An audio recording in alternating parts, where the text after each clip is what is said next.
Growing up as a gamer was awesome क्योंकि तब ऐसे हालात नहीं थे कि तरस तरस के कई सालों में एक दो ही ऐसी गेम्स आए जो आपके दिल को लग जाए। प्लेस्टेशन 2 और ओजी एक्सबॉक्स के जमाने में तकरीबन हर वीडियो गेम और फ्रेंचाइज एक दूसरे को वन अप करती थी और ऐसी ही एक फ्रेंचाइज थी टॉनी हॉक्स प्रो स्केटर। अब इस बात में तो कोई शक नहीं है कि मैं Tony Hawk's pro Skater franchise का बहुत ही बड़ा फैन हूं, लेकिन फैन होने के बावजूद भी I am gonna tell you guys one thing कि इस फ्रेंचाइज ने जितना अरूज देखा ना उतना ही बुरा और जोर का और डिसअपॉइंटिंग किस्म का जवाल भी देखा है। From the original Tony Hawk Pro Skater series जो लिटरली बॉम्ब थी, पर टॉनी हॉक्स अंडरग्राउंड जैसे थक कहते हैं, हुए हुए हुए मैं कहता हूँ क्या ही बात। और फिर जनाब आपके एक्टिविजन का लालक back to back Tony Hawk की गेम्स आना शुरू हो गई। अमेरिकन वेस्टलैंड एक फन गेम तो थी, लेकिन यहाँ पर जितने भी फैंस थे वो इस बात को समझ चुके थे कि अब जनाब गैस का जो आखिरी टैंक है ना वो खत्म हो चुका है और ये फ्रेंचाइज अब धक्का स्टार्ट पे चल रही है। प्रोजेक्ट 8 प्रूविंग ग्राउंड, यहाँ फ्रेंचाइज फटीग बुरी तरह से फील होने लग गई थी। फिर जनाब हुआ ये कि स्केट आई और उसने टॉनी हॉक की दुकान को कर दिया बंद। बेकसूर था टॉनी बेचारा, क्या करें। स्केट अपने आप में कितनी जबरदस्त गेम है जिसने वर्चुअल स्केटबोर्डिंग को लिटरली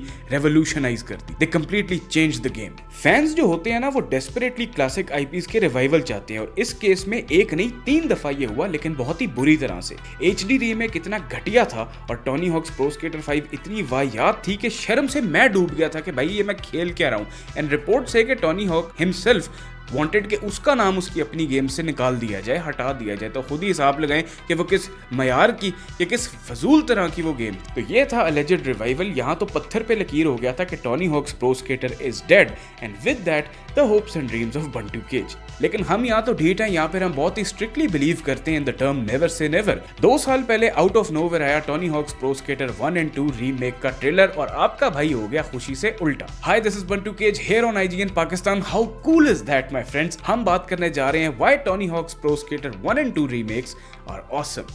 लेट्स गो।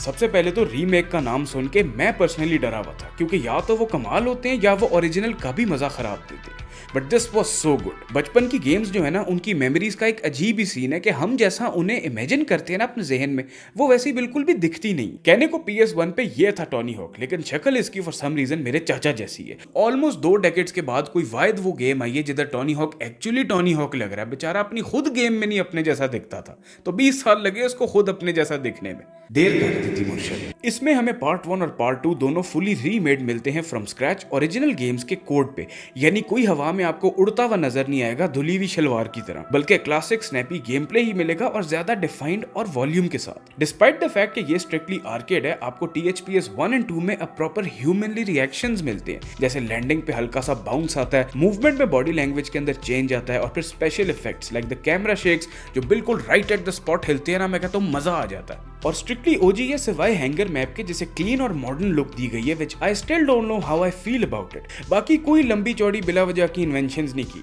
और इससे मुझे याद आता है कि ब्लैक ऑप्स 4 में ट्रेयक ने मॉब ऑफ द डेड के साथ क्या किया था। वीडियो बनाऊंगा, भूलता नहीं हूं मैं। बेस्ट पार्ट इसकी कि $40 पे लॉन्च हुई थी और अब नेक्स्ट जेन वर्जन्स भी अवेलेबल हैं और इतनी वैल्यू फॉर मनी है इसमें, you can play it on and on. Content भी खूब है। जनरली वही गेम प्ले, हर लेवल के अपने स्पेसिफिक मिशंस हैं। स्केट लेटर्स कलेक्ट करना, सीक्रेट टेप्स ढूंढना, किसी खास रेल पे ग्राइंड, किसी स्पॉट पे कोई जंप या कोई ट्रिक। फ्री स्केट्स हैं, 2 मिनट क्लासिक स्टाइल राउंड्स हैं to make combos and scores. फिर टूर्स हैं जो बेसिकली आपका कैंपेन है। 1 by 1 आप लेवल्स को क्लियर करते हैं टू अनलॉक देम। और फिर जनाब इस गेम का प्रोग्रेशन मॉडल, रुकने का कोई सीन ही नहीं है। हर एक चीज ट्रैक होती है, ट्रिक्स कर लें, अपग्रेड्स कर लें, स्टंट्स, स्कोर्स, जिससे आपका लेवल अप होता है और आपको इन गेम कैश मिलता है जिसे जमा करके आप इन गेम स्टोर से चीजें खरीदते हैं। और ये किसी को याद है ये एक टाइम पे चीज नॉर्मल हुआ करती थी और अब बंदा समझता है कि पता नहीं दुनिया में क्या हो गया ऐसा फीचर दोबारा देख के। Just shows how far gaming has come और किस तरह की उल्टी पुल्टी प्रैक्टिसेस अब नॉर्म बन चुकी हैं। ऑल्सो स्प्लिट स्क्रीन, दुनिया भूल गई इस फीचर को, लेकिन इन्होंने इस गेम के अंदर स्प्लिट स्क्रीन को भी इंक्लूड किया। लोकल काउच कोप तो वैसी गेमों में नहीं मिलता, बंदा तरसा हुआ होता है इस चीज के लिए। सो या in the game play side it's just good old classic THPS experience. और इससे मुझे एक बात याद आती है आज भी कि इस्लामाबाद में मैंने किसी का स्केटबोर्ड चुका। मैंने जरा अपने कजन्स और दोस्तों के सामने शोखी मारनी थी कि भाई मैं गेम में भी टॉनी हॉक से खेलता हूँ तो मैं असल में भी ट्रिक मार लूंगा। भाई जब मैं ऐसा सड़क पे गिरा हूँ मेरे दोनों पट छिल गए, मैं अकड़ अकड़ के चल रहा था सारा टाइम जब तक वो ठीक नहीं हुए। आपके पास THPS 1 के सारे मैप्स हैं और वेयर हाउस को ऐसा कभी जिंदगी में सोचा भी नहीं था कि देखेंगे, but my god to see those lighting, the textures, the polish और स्मूथ फिनिशिंग सिर्फ एक ही चीज का एहसास दिलाती है कि टेक और गेमिंग इन जनरल कितना इवॉल्व हुए हैं और टैलेंटेड स्टूडियोज के हाथ जब भी प्रोजेक्ट लग जाए तो वो कैसे उसमें जान डाल देते हैं। बिकॉज ये रीमेक तो है लेकिन अपने आप में ऑलमोस्ट एक न्यू टॉनी हॉक गेम भी है, सिर्फ और सिर्फ छोटी छोटी डिटेल्स की वजह से। And again as I always say in my reviews की जो छोटी छोटी डिटेल्स है ना, बास जिन पे ध्यान नहीं दिया जाता, when they all get together they make up for a really great picture. अब हम बात करते हैं साउंड ट्रैक की, जो इस गेम के अंदर बहुत ही ज्यादा मीनिंगफुल है और बहुत ही ज्यादा कीमती है और कंट्रीब्यूटिंग फैक्टर है into making it the legend it is. Opening के अंदर pretending I am a Superman सुन के आंखों से आंसू निकल आते हैं। And as of now to think कि ये वीडियो TTSS नहीं बल्कि IGN पाकिस्तान पर आपके लिए बनाई है just touches me big time over how things have changed, how gaming has evolved, how we as a community have evolved and just how life changes man. Anyways ये tracks literally time machine है। Billy Talent के गाने सुनना, Papa Roach, Primus, Rage Against the Machine, Powerman 5000 and चौकस हो जाता है बंदा सुन के, फुल पंप मिलता है इसका ड्यूरिंग गेम प्ले। रोस्टर की बात करें तो हमारे पास सारे क्लासिक स्केटर्स हैं। We have Tony, we have Chad, Rodney Mullen, Kareem Campbell, Steve, Elissa Steamer, सारे वो नाम जिनका बचपन से पता था और सिर्फ गेम से ही उन्हें देखा था। इतने कमाल के विजुअल्स में उन्हें दोबारा से देखना वाज अ ट्रीट, क्योंकि this time around they actually look like themselves. ये नहीं है कि सिर्फ 15-20 पिक्सल से उनका मुंह बना हुआ है और फिर वही बात करूंगा कि टॉनी हॉक मेरा चाचा लग रहा है, तो इस तरह का सीन बिल्कुल नहीं है। अबाउट 20 years और 2 decades लेटर फाइनली ये स्केटबोर्डर्स एक्चुअली अपने आप जैसा दिखते हैं गेम में and they actually look pretty cool. अब ये रिएक्ट भी करते हैं, साउंड्स भी निकालते हैं, गिर के ग्रंटिंग करना, कॉम्बोज के अंदर एक्साइटिंग साउंड्स निकालना, जैसे वो मतलब मिसाल तो देनी है ना यार मैंने, माजरत। फिर न्यू जनरेशन ऑफ स्केटर्स भी इसके अंदर है, like Nyjah Huston, Lizzie Armanto and then Leticia Bufoni, जिसका मैं सिर्फ स्केटिंग की वजह से फैन नहीं हूँ। आप कभी इनका इंस्टाग्राम तो देखें। तो इसका काफी स्टैक्ड रोस्टर है। जैक ब्लैक से भी आप खेल सकते हैं, जो पैसे देकर नहीं बल्कि गेम को खेलने से अनलॉक होता है। एक फीलिंग जो आज के बच्चे बिल्कुल नहीं जानते या करंट जनरेशन के गेमर्स नहीं जानते। हम उस टाइम में जहां पे हर गेम पे अपना डेबिट कार्ड मलना पड़ता है literally. Then the skate parks, iconic maps, same old stuff, gorgeous visuals. The warehouse जिसपे हम सब गेमर्स ने कॉम्बो सीखे थे पहले वो इन फेमस स्पॉट 2 दीवारों के सहारे में आज भी 2-2 मिलियन मार के फ्लेक्स करता हूँ भाइयों पे, वो अलग बात है, वो मुंह भी नहीं लगाते इस चीज पे। School 2, downtown, the Grand Canyons, skate parks and so many more.